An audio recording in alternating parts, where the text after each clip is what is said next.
আমার সংসার মায়া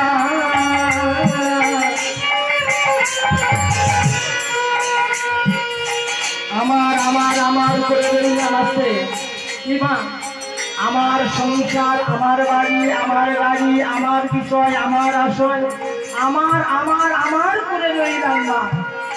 চিন্তা করে দেখুন, একবার হৃদয়ে হাত দিয়ে দেখুন, আমার আমার বলে কিছুই আছে বাবা?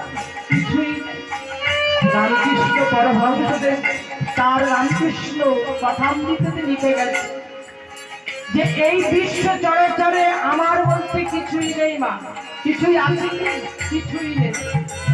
একবার বিচার বিশ্লেষণ করে দেখুন, এই আমার আমার আমার করে আমরা সারাটি জীবন বসলাম, আমার বলে কিছুই নেই। তাই রামকৃষ্ণ পরমহংসদেব তার কথাতে লিখে গেছে যে আমার কথাটি বাদ দিয়ে যদি কি করা হয়, আটা যদি বাদ দেওয়া হয় কি হবে মা?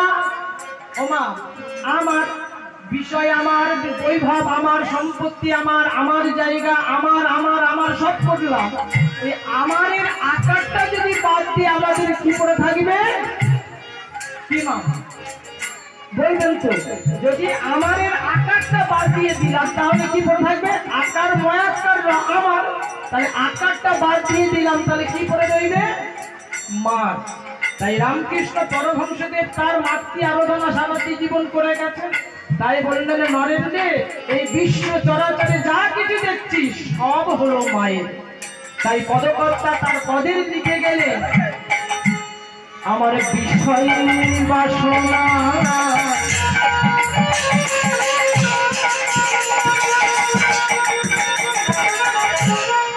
সব কিছু করে